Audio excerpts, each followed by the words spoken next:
আসসালামু আলাইকুম রহমতুল্লাহি বারাকাতুহু। আলহামদুলিল্লাহ রব্বিল আলামিন। শুরু হচ্ছে কোরআনে বর্ণিত 25 জন নবীর দোয়াসমূহের মধ্য থেকে। আজ আমরা শিখব ইনশাআল্লাহ হজরতে দশম পর্ব, হজরতে ইউসুফ আলাইহিস সালাতু ওয়াস সালামের দোয়া। কোরআনুল কারিমে 25 জন নবীর মধ্য থেকে হজরতে ইউসুফ আলাইহিস সালাতু ওয়াস সালাম, যিনি আল্লাহ তাআলার প্রেরিত নবী, হজরতে ইয়াকুব আলাইহিস সালাতু ওয়াস সালামের ছেলে ছিলেন।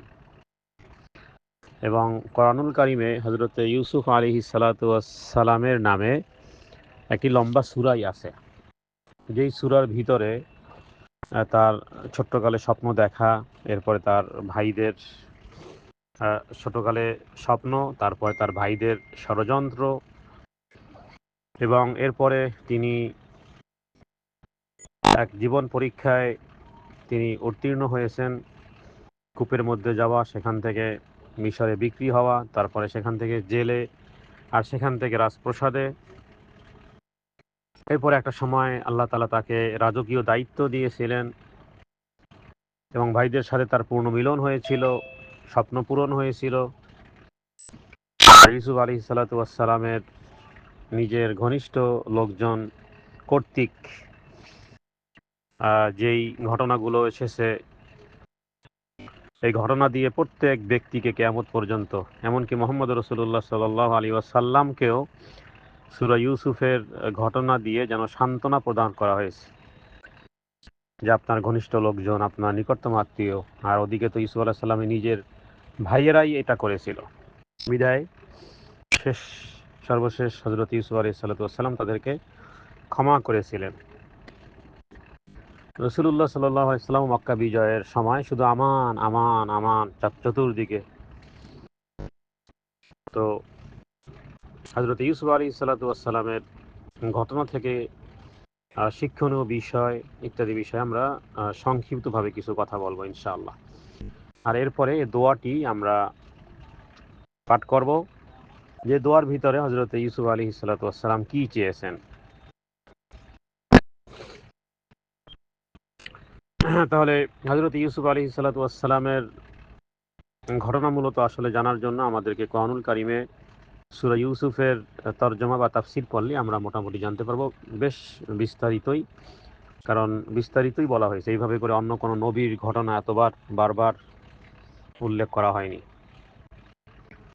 আর প্রতিটি ঘটনার মধ্যে যেই পরিমাণ ধৈর্য, যেই পরিমাণ তাকওয়া, যেই পরিমাণ ক্ষমা, যেই পরিমাণ আল্লাহ তাআলার উপরে তাওয়াক্কুল ইত্যাদির এক অসাধারণ দৃষ্টান্ত হযরত ইউসুফ আলাইহিস সালাতু ওয়াস সালামের থেকে রয়েছে। তিনি যখন ছোট বালক, তখন তিনি স্বপ্নে দেখেন যে সূর্য এবং চাঁদ এবং 11টি তারা তাকে সিজদা করতেছে। সূর্যও সেজদা করতেছে, চাঁদও সেজদা করতেছে, আরও 11টি তারা। এই স্বপ্ন যখন তার পিতা ইয়াকুব আলাইহিস সালামকে বললেন, তখন তিনি বুঝে ফেললেন যে ভবিষ্যতে হযরত ইউসুফ আলাইহিস সালাতু ওয়াস সালামের জন্য একটা নিশ্চয়ই বিশেষ একটা সম্মান, একটা মর্তবা, একটা মর্যাদা। কারণ তাকে সিজদা করতেছে, তার মানে সে সম্মানিত হবে, আল্লাহ তাআলা তাকে সম্মানিত করবেন। তো কেউ সম্মানিত হোক, কেউ উপরে উঠুক, এটা পৃথিবীর কেউ চায় না।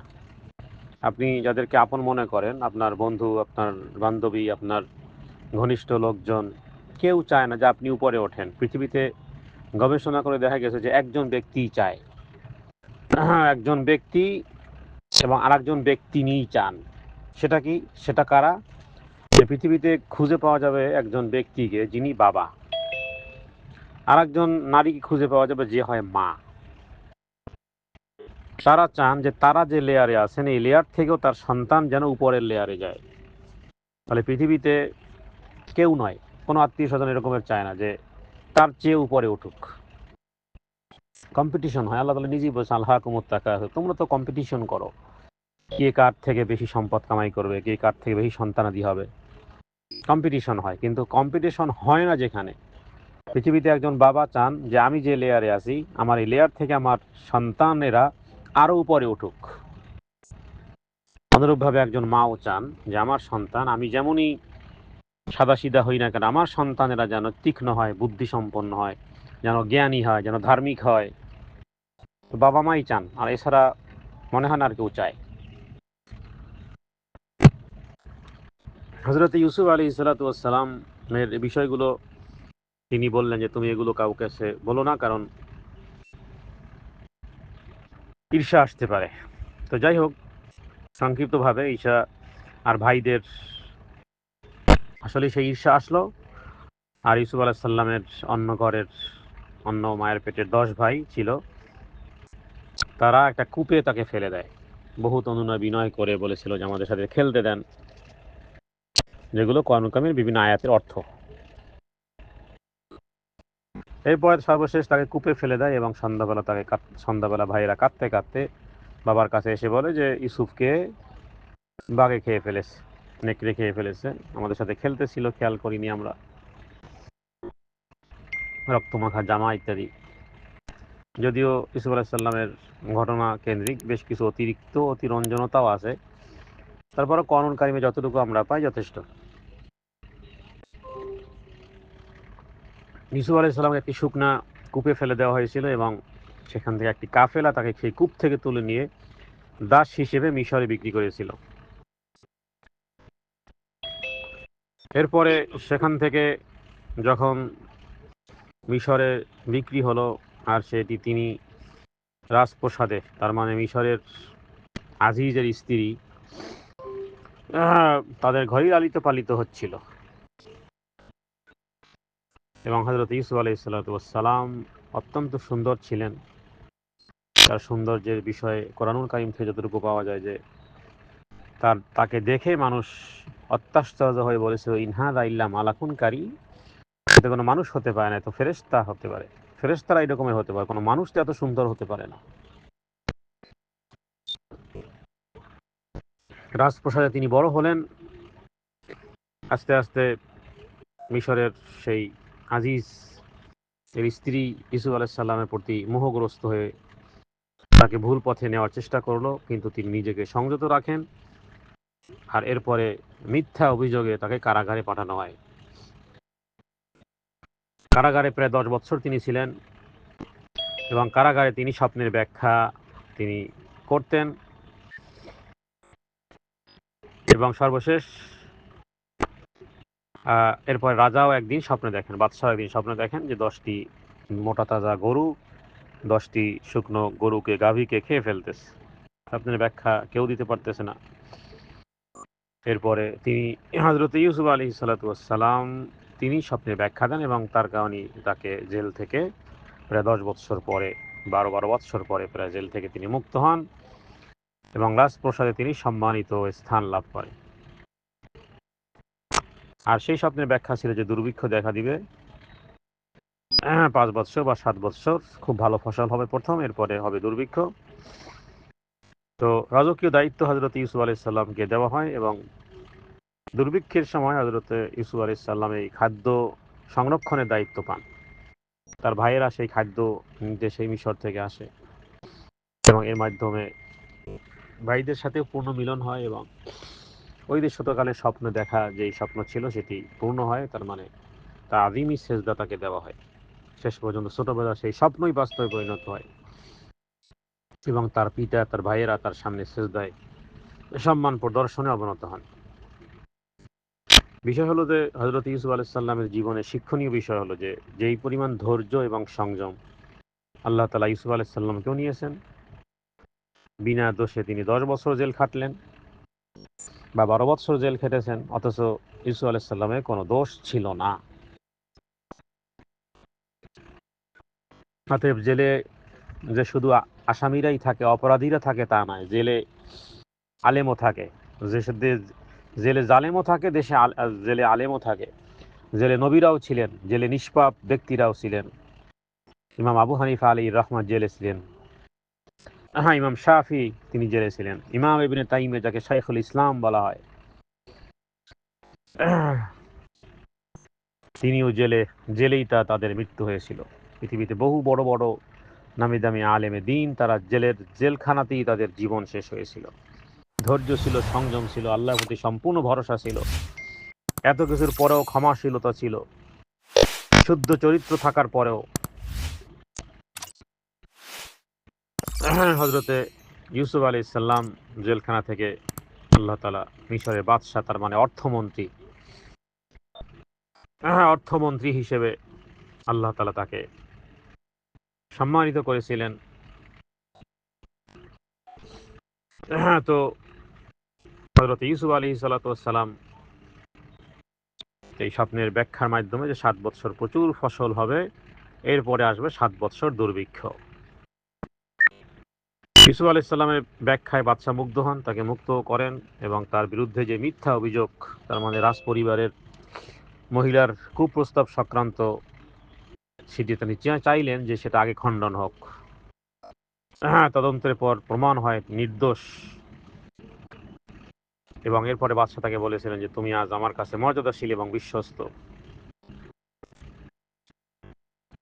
এভাবে আল্লাহ তাআলা হযরত ইউসুফ আলাইহিস সালামকে জেলখানা অন্ধকার থেকে রাষ্ট্রীয় মর্যাদায় উন্নত করেন।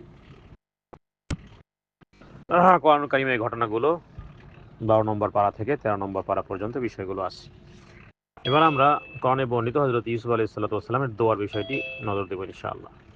আউযু বিল্লাহি মিনাশ শাইতানির রাজীম। এটি সূরা ইউসুফের 101 নম্বর আয়াত। 101 নম্বর আয়াতের শেষের অংশ এটি। ফাতিরাস সামাওয়াতি ওয়াল আরদি আনতা ওয়ালিয়্যি ফিদ দুনিয়া ওয়াল আখিরাহ তাওয়াফফানি মুসলিমান ওয়া আলহিকনি বিস-সালিহিন। আমরা দোয়া হিসেবে আল্লাহুম্মা ফাতিরাস সামাওয়াতি পড়তে পারি। বাকি কোরআনুল কারীমে এর পূর্বে একটি আয়াতের অংশ আছে, এটি আয়াতের শেষ অংশ। দোয়ার ক্ষেত্রে আল্লাহুম্মা দিয়ে আমরা শুরু করতে পারি। বাকি কোরআনুল কারীমে এসে সেভাবে। ফাতিরাস সামাওয়াতি ওয়াল আরদ, হে আসমান এবং জমিনের স্রষ্টা, আসমান এবং জমিনের স্রষ্টা। আনতা ওয়ালিয়্যি, ওয়ালি মানে অভিভাবক, অভিভাবক বা বন্ধু, সবচেয়ে বেশি কাছের। আনতা ওয়ালিয়্যি, এখানে ওয়ালিয়্যি ইয়া ইয়া ইয়া নিসবত, আমার অভিভাবক। আনতা ওয়ালিয়্যুন হয় আপনি ওলি, আর এখানে ওয়ালিয়্যি ইয়া ইয়া ইয়া ইয়া সাকিন ডানে জের, ইয়া সাকিন ডানে জের, ইয়া ইয়া মানে আমি। আপনি আমার ওলি, আপনি আমার অভিভাবক, আপনি আমার উত্তম বন্ধু। ফিদ দুনিয়া ওয়াল আখিরাহ, দুনিয়া এবং ইহকাল এবং পরকাল, ইহকালে আর পরকালে। আল্লাহ তাআলা তাদেরই বন্ধু হবেন যারা দুনিয়ার জীবদ্দশায় আল্লাহকে ওলি হিসেবে, বন্ধু হিসেবে, রব হিসেবে, খালেক হিসেবে, পালনকর্তা হিসেবে, আদেশ দানকারী হিসেবে, নিষেধাজ্ঞাকারী হিসেবে যারা মেনে নিয়েছে, তাদেরটা মিস হবে না। কিন্তু দুনিয়াতে যারা বেখেয়াল, বেপরোয়া, তাদের জন্য পরকালে কোনো রব নেই, পরকালে কোনো মালিক নেই। তাদের মালিক প্রবৃত্তি, তাদের মালিক ইগো, তাদের মালিক শয়তান। আনতা ওয়ালিয়্যি ফিদ দুনিয়া ওয়াল আখিরাহ, হতে পারে এটা জেলে থাকা অবস্থাতে হতে পারে, অথবা বাইরেও হতে পারে, উল্লেখ নেই। তবে কষ্টের সময় রবকে ডেকে যেই প্রশান্তি আর হৃদয়ে পাওয়া যায়, সুখের সময় ডাক আর দুঃখের সময় ডাক। দুঃখে পড়ে যারা ডাক দিয়েছে রবকে, তারা জানে যে হাত উঠাতে দেরি, চোখে পানি আসতে দেরি হয় না। এবং তাফসীর থেকে জানা যায় যে দীর্ঘদিন তিনি এতদিন জেলে, অথচ নিষ্পাপ, নবীরা এমনি নিষ্পাপ, মিথ্যা ব্লেইমে তাকে জেলের ভিতরে কাঁদতেছিলেন, জেলের ভিতরে থেকে থেকে কাঁদতেন আর রবের কাছে দোয়া করতেন। নবীর বংশধর, বাবা নবী, দাদা নবী, পরদাদা নবী, তার উপরের জননবী ইব্রাহিম আলাইহিস সালাম, সেখান থেকে ইয়াকুব আলাইহিস সালাম ছেলে, ইয়াকুব আলাইহিস সালামের ইসহাক, ইসহাক আলাইহিস সালামের ছেলে, উপরে তার তিনজন পিতামহ নবী, নবীর সন্তান। অনেক সময় হয় যে হতে পারে যে জেলখানাতেই জীবন মরণ, জেলখানাতেই মরে যাবে। কোন নবীর এটাও ভুলেন নাই আয়াতের শেষ অংশে, তাওয়াফানি মুসলিমাও ওয়া আলহিকনি বিসসালিহিন। হে আল্লাহ, মরণ যদি দাও মুসলিম হিসেবেই মরণ দিও। মরণ যদি হয় তাওয়াফানি, যদি আমার মৌত হয় তাহলে মুসলিম হিসেবে মরণ দিয়ে। দুনিয়ার জীবদ্দশায় মুসলিম হিসেবে বেঁচে থাকা, মুসলিম হিসেবে মরে যাওয়ার চেয়ে বড় সাফল্য আর কিছুই নেই। একজন মুসলিম হোক না সে নুন আনতে পান্তা ফুরায়, তার মানে তার লাইফ স্টাইল কিছুই নেই, জামা নেই, জুতো নেই, ঘর নেই, বাড়ি নেই, টাকা নেই, পয়সা নেই, চেহারা নেই, সুরত নেই, কিছুই নেই, কিন্তু সে মুসলিম। হতে পারে সে রাখাল, হতে পারে সে মরুভূমিতে চড়ায় বকরি আর দুম্বা, হতে পারে আরো দুনিয়ার ক্যাটাগরিতে, দুনিয়ার ক্যারিয়ারে অনেক ছোট, কিন্তু মুসলিম, এটা অনেক বড় বিষয়। আর মৃত্যু হয়েছে মুসলিম হিসেবে, জান্নাত আল্লাহ এদের জন্যই রেখেছেন। তো এটা দুঃখের সময় এটা বলতে ভোলেননি, কারণ হতে পারে সারা জীবন জেলের ভিতরে, জানা নেই কবে মুক্তি মিলবে। কত মানুষের জীবনে 30 বছর, 40 বছর, 50 বছর যদি আজীবন যাদের জেল হয় তাদের কি অবস্থা? জেলখানাই তো মারা যাবে।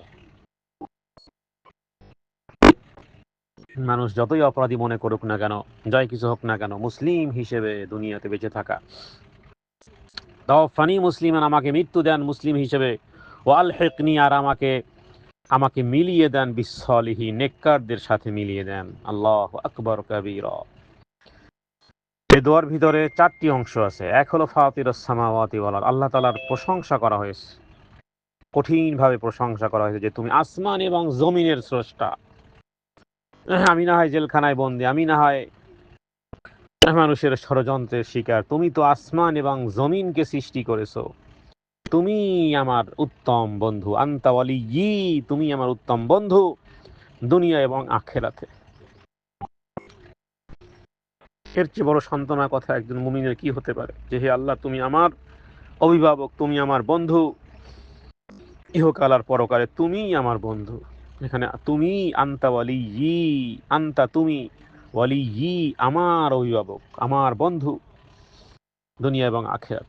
তাওয়াফ, এরপরে তৃতীয় যে বিষয়টি, তাওয়াফানি মুসলিমান, মুসলিম হিসেবে আমাকে মৃত্যু দান করো, মুসলিম হিসেবে যেন মরি, ইমান নিয়ে যেন মরি, বেঈমান হয়ে যেন না মরি। আর ওয়ালহিকনি বিসসালিহিন, নেককারদের সাথে রাখিও। দুনিয়াতে নেককার আর বদকার, জালেম আর আলেম, আস্তিক আর নাস্তিক, বেশ্যা আর তপস্বিনী, বাজারি মহিলার, বোরকাওয়ালিনী, আল্লাহকে ভয়কারিনী নারী দুনিয়াতে টুগেদার চললেও পরকালে টুগেদার হবে না। আল্লাহ তাআলা সূরা ইয়াসিনে বলেছেন যে আজকে একে পৃথক করে দেব। হামতাজুল ইয়াওমা আইয়ুহাল মুজরিমুন, আজকের আর টুগেদার হবে না। অপরাধী আর নিরাপরাধ কিভাবে ভাবো যে আমি একসাথে রাখবো? দুনিয়াতে একসাথেই চলতেছে, কিন্তু পরকালে টুগেদার চলা যাবে না। আল্লাহ তাআলা অপরাধীদেরকে আলাদা করে ফেলবেন। হামতাজুল ইয়াওম আইয়ুহাল মুজরিমুন, আজকের অপরাধীরা কোথায়? অপরাধীদেরকে ইমতিয়াজ, আমি পৃথক করে ফেলবো। ইয়াওম মানে আজকের এই দিনে আমি আলাদা করে ফেলবো। হামতাজুল ইয়াওমা আইয়ুহাল মুজরিমুন, অপরাধীরা আজকে আলাদা থাকবে। কেউ থাকবে আযাবে, আর কেউ থাকবে, আল্লাহ তাআলা তাদেরকে সম্মানিত করবেন, যেন সেই অ্যাপ্লাই ওয়াল হিকনি বিসসালিহিন। আল্লাহ তাআলার কাছে দোয়া করি, হে আল্লাহ, নবীদের শিখানো, নবীদের দোয়াগুলো কোরআনে বর্ণনা করা হয়েছে, আমরা যেন নবীদের ভাষায়, কোরআনুল কারীমের ভাষায় যেন ওই দোয়াগুলো আমরাও নিয়মিত আমরা যেন করতে পারি। আল্লাহ তাআলার কাছে তৌফিক কামনা করে আজকের এই ১০ম পর্বটি শেষ হলো। সাল্লাল্লাহু আলা সাইয়্যিদিনা মুহাম্মাদিন নবিয়্যিল উম্মি ওয়া আলিহি ওয়া সাল্লিম। আসসালামু আলাইকুম ওয়া রাহমাতুল্লাহি ওয়া বারাকাতুহু।